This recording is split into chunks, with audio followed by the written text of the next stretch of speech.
Welcome back, everyone, for another deep dive. And today we're taking a closer look at the shooting that happened in San Antonio.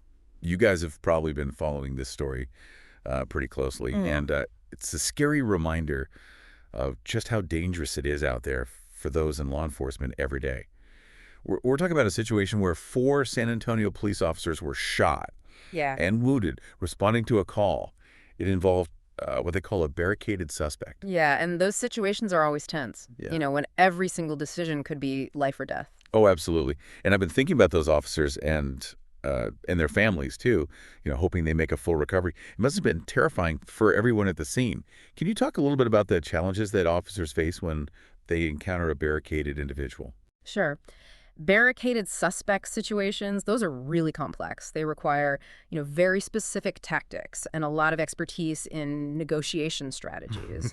And it's a tough spot to be in because you're trying to ensure everyone's safety. You want the officers to be safe and you want a peaceful resolution. But the whole time, lives are at stake. Yeah, it's like you're walking a tightrope. And I was reading that one of the officers was shot in the leg and another one had injuries to their arm. It just shows how quickly things can go south in those types of situations. And it's not just the physical danger, it's the mental and emotional impact too. Like officers are trained to handle these high pressure situations, but the emotional toll of a life or death encounter. Yeah. And maybe even seeing your colleagues get hurt, it can be devastating. It's something we don't talk about enough. That's a good point. Yeah. What kind of support is available for officers after they go through something like this? Something so traumatic. Well, a lot of departments, they have these peer support programs and they offer access to mental health professionals. And I think the culture is changing a bit too. There's more emphasis now on recognizing those invisible wounds that officers carry. But I think there's always more that can be done to make sure that they have all the resources they need. Yeah, no question. This incident has definitely got people talking about police training and, how prepared are they really for these kinds of situations? That's right. There are always discussions about the best tactics for handling situations with barricaded suspects. Some people think a more aggressive approach is the answer. Hmm. Others say no, de-escalation and negotiation are the way to go. And honestly, finding the right balance is super tricky. It means you need to be constantly evaluating and improving training programs.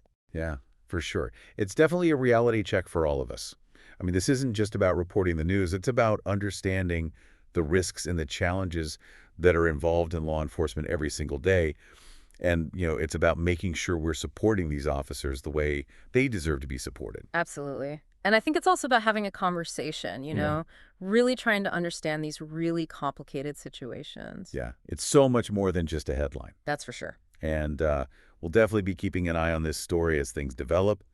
But in the meantime, keep those officers and their families in your thoughts and maybe think about how we can all help make things safer for everyone involved, both law enforcement and the communities they serve.